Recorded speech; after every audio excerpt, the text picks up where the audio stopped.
गजानन विजय ग्रंथ अध्याय 2 प्रारंभ।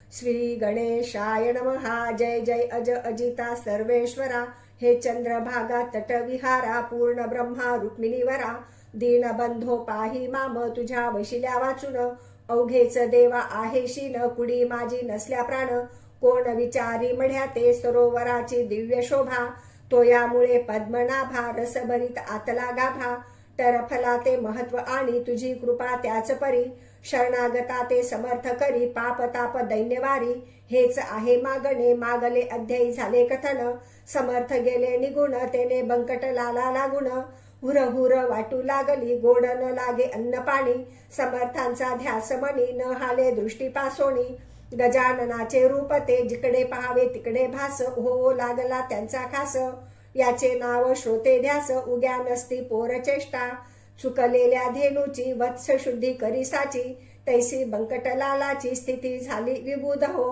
हे हित गुज सांगावया जागा नव्हती कोठे तया, वडिलांपासी बोलावया छाती त्याची होईना, एषा रीती चित्ती भले विचाराचे काहूर झाले, शेगाव अवघे धुंडाळिले परीन पत्ता लागला, घरी येता वडील पुस्ती भवानी राम सन्मती, बाळा तुझी आज वृत्ती कारे झाली चंचळ, चित्ती उत्साह दिसे नावदनी दिसे म्लानपणा, एषा असह्य यातना होती कशाच्या सांग मज, तू पोऱ्या तरणा ज्वान नाही कशाची तुला वाण, ऐसे साच असोण चिंता तुर दिसतोसी, किंवा शरीरी काही व्याधी होत असे ती सांग आधी, चोरून पुत्र ठेवीन कधी गोष्ट कोणती पित्याला, काहीतरी सांगून केले पित्याचे समाधान, पुन्हा शोधा कारण फिरू लागला शेगावी, बंकट लालाचे शेजारी एक होते सदाचारी, घरी होती जमेदारी परी अभिमान नशे त्याचा, ते देशमुख रामाजी पंत वयाने वृद्ध अत्यंत,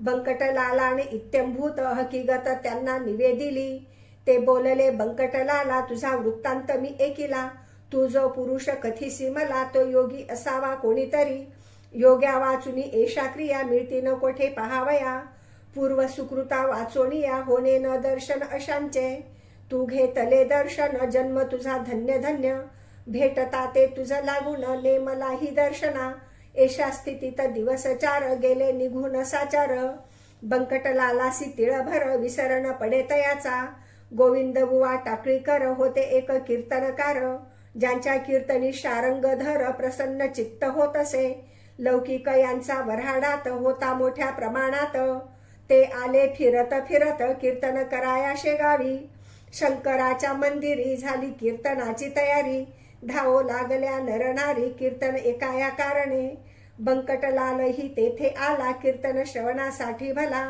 मध्ये शिंपी भेटला पितांबर नाम ज्याचे, हा शिंपी पितांबर भोळा भाविक होता फार, त्यासी समर्थांचा समाचार बंकटलाले कथन केला, दोघे कीर्तना चालले तो औचित समर्थ पाहिले, मागल्या बाजूस बसलेले फरसावरी ते धवा, मग कशाचे कीर्तन गेले उभयता धावून, जेवी द्रव्य घटाते पाहून कृपन जाय हपापोणी, वाचात काते स्वाती घन वा मोरासी मेघ दर्शन, किंवा तो रोहिणी रमन चकोर पाहता आनंदे, तैसे उभय तांसी झाले दूर उभे राहिले, विनयाने बोलू लागले काही आणू का खावया, महाराज बोलले त्यावरी तुला गरज असेल जरी, आण झुनका भाकरी माळणीच्या सदनातून, बंकटलाले सत्वरी चून अर्धी भाकरी, आणून ठेविली हातावरी तया योगेश्वराच्या, चून भाकरी खात खात बदले पितांबरासी समर्थ, जा जा ओणी ओढ्या प्रत तुंबा भरोणी आण पाणी,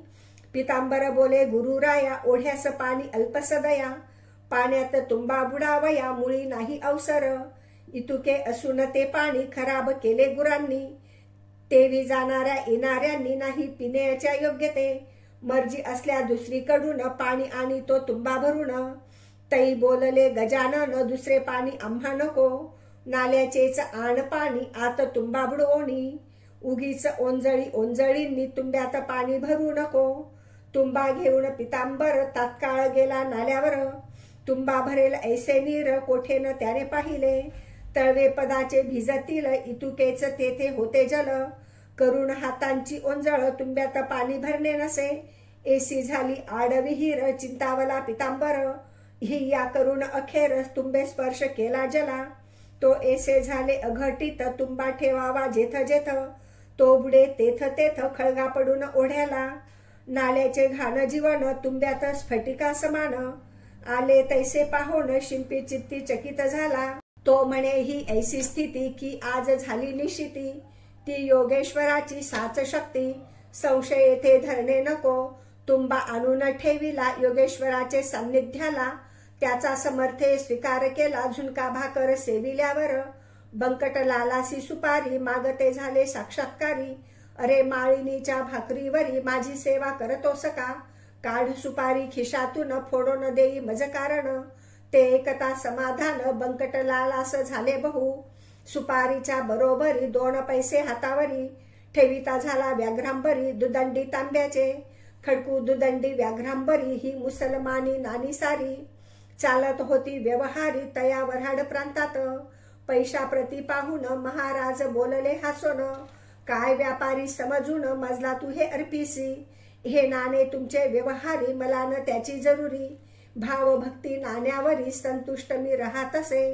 ते तुझ्या जवळ होते म्हणून भेटलो पुन्हा तू ते. याचा विचार चित्ता ते करी म्हणजे कळेल. जा आता कीर्तन दोघे जाऊन श्रवण करा. मी लिंबापाशी बैसोन कथा त्याची ऐकतो. दोघे कीर्तना प्रती आले महाराज लिंबापाशी बैसले. गोविंद बुवाचे सुरू झाले आरंभीचे निरूपण. निरूपणासी भागवताचा घेतला होता एकसाचा. श्लोक 11 स्कंधाचा हंसगीतामधील.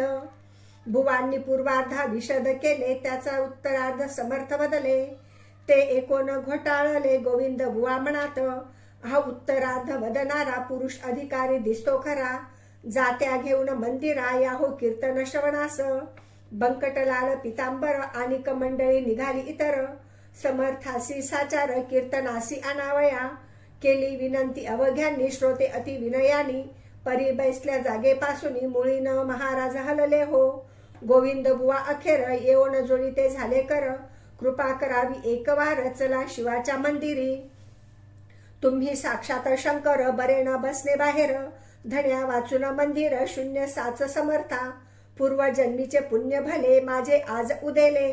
म्हणून हे दृष्टी पडले साक्षात चरण शिवाचे. कीर्तनाची फलप्राप्ती झाली आज मजप्रती. वेळ करान गुरुमूर्ती चला मंदिरी माझ्या सवे. ऐसे गोविंद बुवा बोलता समर्थ बदले तत्वता. ठेवी एक वाक्यता भाषणी गोविंदा लव मात्र. तू इतक्यात प्रतिपादिले अवघे ईश्वरे व्यापिले. आत बाहेर काही न उरले मग हा ऐसा हट्ट का. जे जे जयाने सांगावे ते ते त्याने आचरावे. शब्दच्छलासी न करावे साधकाने केव्हाही. भागवताचा श्लोक सांगसी आणि त्याच्या विरुद्ध वागसी.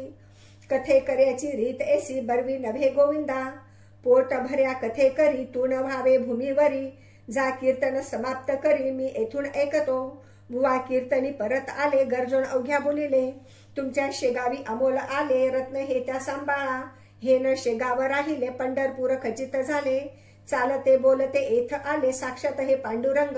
यांची तरतूद ठेवावी सेवा यांची करावी. यांची आज्ञा मानावी वेद वाक्यापरी हो. तरीच तुमचे कल्याण होईल निसंशय करून. अनायासे हे विधान जोडले त्या दौडू नका. कीर्तन अवघे सांग झाले लोक आपुल्या घरा गेले. बंकटलाल घरी आले चित्ती हर्षमाईना. आपुल्या सन्माननीय पित्यासी हकीकत कथिली प्रेमेसी. बाबा आपुल्या घरासी गजानन आणा हो. पुत्राने जे कथन केले ते भवानी रामे ऐकिले. आणि प्रेमे ऐसे बदले तूच ये त्या घेऊन. पित्याची मिळाली संमती बंकटलाल हर्षे अति. कधी भेटेल गुरुमूर्ती मजला सदनी आणावया. पुढे माणिक चौकात चौथे दिवशी सद्गुरुनाथ भेटले बंकटलाला प्रत. अस्तमानाचे समयाला दीनपती असता गेला इकडे बोध सूर्य उदेला. माणिक चौक प्राचीला बंकटलालाच्या भाग्याने. गुराखी घेऊन धेनुस येऊ लागले ग्रामास. समर्थांच्या आसपास गायी जमू लागल्या. त्या वाटले नंदसूत आला येथे साक्षात. वृक्षावरी करीतात पक्षी किलकिलाट आनंदे. दिवाबत्तीची तयारी दुकानदार करीती खरी. अशा वेळी आला घरी घेऊन बंकट महाराजा. पित्याने मूर्ती पाहता क्षणी अति आनंद झाला म्हणी. नमन साष्टांग केले चरणी पाटावरी बैसविले आणि विनविले जोडून हात काही भोजन करायथ तुम्ही साक्षात पार्वतीकांत प्रदोष वेळी आलाया शिव आराधन प्रदोष काली घडेल तो भाग्यशाली एशी आहे एकिली स्कंद पुराणी गोष्ट म्या एसे म्हणून आणिले बिल्वपत्र तात्काळ भले समर्थांच्या ठेविले परम भक्तीने मस्तकी करा येथे भोजन एसे गेलो बोलून परी स्वयंपाका कारण अवधी आहे काहीसा स्वयंपाक होईपर्यंत हे न थांबले जरी येथ तरी प्रदोषकाली पार्वतीकांत गेला उपासी घरातुनी त्यास करू कैसी तोड एसे संकट पडले जड जनसमुदाय प्रचंड जमला मौज पहावया विचार केला अखेरी दुपारच्या पुऱ्या आहेत घरी त्याच ठेवून तबकांतरी पुढे ठेवू समर्थांच्या ते अवघेच जाणती कपट नाही माझ्या चित्ती भावे भेटतो उमापती ऐसा आहे सिद्धांत मी शिळे आवर्जून यास घालीत नाही अन्न शिवाय पक्क्या रसोई कारण शिळे म्हणणे उचित नसे चिंतिल्याप्रमाणे तयारी तात्काळ त्याने केली खरी आणून ठेविले समोरी तबक एक समर्थांच्या पुऱ्या बदाम खारका केळी मोसंबी मुळे देखा भाला प्रती लाविला भुक्का कंठी घातीला पुष्पहार गुरु मूर्ती प्रसन्न चित्ते अवघे झाले सेविते जे जे पडेल पात्रा ते खाती भराभर उदरी सुमारे 3 शेर अन्न साठविले साचार तेथेच राहिले रात्रभर श्री गजानन महाराज बंकट लाले दुसरे दिवशी मंगल स्नान समर्थांसी घातले असे अतिहर्षी तोन थाट वर्णवे घागरी सुमारे 100 उष्णोदकाच्या साचार पाणी घालती नारी नर मन मानेल ऐशारीती कुणी शिके काही लाविती कुणी साबण घेऊन हाती समर्थांचे घासिती पदकमळ आवडीने कोणी दवना कोणी हिला कोणी चमेली तेल जाना कोणी बेली याच्या मर्दना करू लागले निज हस्ते अंगराग नाना परी त्यांचे वर्णन कोण करी बंकटलाला चिया घरी उणे नव्हते कशाचे ते स्नान विधी संपला पितांबर तो नेसविला अति सन्माने बैसविला योगी राज गादीवरी भाली गंध केशरी गळ्यात हार नाना परी कोणी तुळशी मंजरी वाहू लागले शिरावर नैवेद्य नाना परीचे झाले समर्थार्पणसाचे भाग्य त्या बंकटलालाचे खचित झाले उदयाला ते बंकटलालाचे घर झाले द्वारका साचार तयादिनी सोमवार वार शिवाचा होता हो अवघ्या मंडळींनी आपुले मनोरथ ते पूर्ण केले एकमात्र त्यातून उरले इच्छा राम शेटजी हा चुलत बंधू बंकटाचा होता भाविकपणाचा भक्त असे शंकराचा त्यासी असे वाटले आज आहे सोमवार मसी उपास साचार घरा प्रत्यक्ष शंकर चालते बोलते आलेच की त्यांची पूजा अस्तमानी यथा सांग करोनी करू पारणा ऐसी मणी इच्छा त्याने धरली असे तो झाला अस्तमान मावळलासे नारायण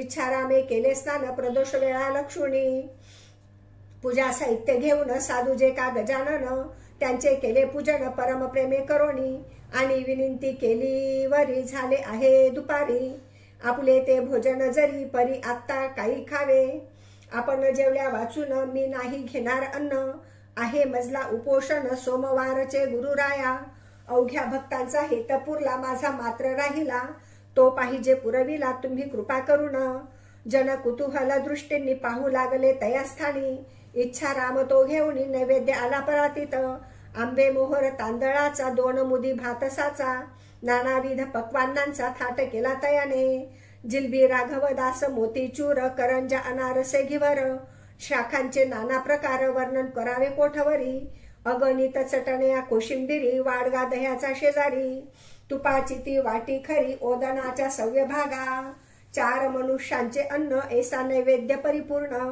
समर्थांपुढे आणून ठेवला इच्छारामाने पाहोन त्या नैवेद्यासी महाराज बोलले आपणासी खातो खातो अहर्निशी ऐसे बोलसी गणप्या खाहे आता अवघे अन्न अघोऱ्यानं करी अवमान पाहो आले अवघे जन तुझ्या अघोर वृत्तीला महाराज भोजना बैसले अन्न अवघे पार केले पात्रीनं काही ठेविले मीठ लिंबू तेही पहा आग्रहाचा प्रकार काय होतो अखेर हे दावण्या साचार कौतुक केले गुरुवरे खणानून उलटी झाली खाल्ल्या अन्नाची ती भली ऐसीच गोष्ट होती केली श्री रामदास एकदा खिरीची झाली वासना रामदासाची या मना तिची खोड मोडण्या जाणा अकंठ खीर प्याले की उलटी होता परत ती भक्षू लागले सद्गुरुनाथ श्री रामदास स्वामी समर्थ वासनेसे जिंकावया तैसे लोकाग्रहाला घालावयासी शीघ्र आळा. हा उलटीचा प्रकार केला अंगी बळ असूनिया. सत्पुरुषाचे आचरण पुढील पिढीला सधन. होणे कराया संरक्षण निसर्गाच्या धर्माचे. तेच समर्थे येथे केले लोकांलागी सुचविले. आग्रह करणे न चांगले तो विपरीत फळ देई. असो उलटी झाल्यावरी जागा केली सापसारी. नेओन बैसविले पहिल्या परी स्नान घालोन महाराजा. नरनारी दर्शने घेती महाराजांची आनंद वृत्ती. तो भजन करण्याप्रती दिंड्या आल्या दोन तेथे. आवाज ज्यांचे सुस्वर खडे पहाडी मनोहर. विठ्ठलाचा नाम गजर करू लागले आवडीने. इकडे महाराज आसनी होते ते वदले वदनी. भजनाची या मिशांनी गणगण गणात बोते. हेच सर्वदा त्यांचे भजन करीती टिचक्या वाजवून. ऐसा झाला आनंद जाण रात्रभरी ते ठाया. गणगण हे त्यांचे भजन हमेशा चाले म्हणून. लोकांनी दिले अभिधान गजानन हे तयाला. जो स्वयंमेव ब्रह्म झाला नाव रूप कोठून त्याला. नामारूपाचा गलबला प्रकृतीच्या आश्रयास. अस्ति भाती प्रिया ठाई योगेश्वर निमग्न राही. त्या आनंदानं वर्णवे काही त्याची उपमा त्यालाच असे. आषाढीसी पंढरपूर वा सिंहस्थी गोदातीर. वा कुंभ मेळ्यासी साचार गर्दी होते हरिद्वारी. त्या परी शेगावात बंकटलालाच्या घरात. लांब लांबून असंख्यात जन येती दर्शना. स्वामी समर्थ गजानन हेच विठ्ठल नारायण. निश्चय विटेस ठेवून पाय उभे राहिले. त्यांचे वचन गोदातीर आनंद हा हरिद्वार. गजबजले शेगाव नगर सदन राऊळ बंकटाचे. जो ब्रह्मपदा पोचला जात कोठुनी उरली त्याला. सूर्याची या प्रकाशाला अवघेच आहे सारखे. नित्य यात्रा नवी येई समाराधना होती पाही. त्या ते वाणिता शेषही थकून जाईल निसंशय. तेथे माझा पाड कोण मी कीटका समान. अवघे वदे गजानन निमित्त करून माझ्या मुखा. समर्थांची दिनचर्या सांगतो थोडी या ठाया. अगाध त्यांचे चरित्र गाया मज पामरामती नसे. कधी करावे मंगल स्नान कधी हाळात जाऊन. कधी कधी प्राशन करावे गढूळ जलाचे. त्यांच्या दिनचर्येचा नियम नव्हता एकसाचा. प्रकार वायूच्या गतीचा नये ठरविता कोणासी. चिलमीवरी प्रेम भारी ती लागे वरच्यावरी. नव्हती आसक्ती तिच्यावरी ते केवळ कौतुक. असो आता पुढील अध्याया भाव ठेवा एकावया. आली पर्वणी साधावया वेळ करू नका हो. हे श्री गजानन चरित्र आदर्श हो भाविका प्रत. हेच विणवी जोडोन हात दास गणू इशाते. श्री हरी हरार्पणमस्तु शुभं भवतु इति द्वितीयोऽध्यायः समाप्त.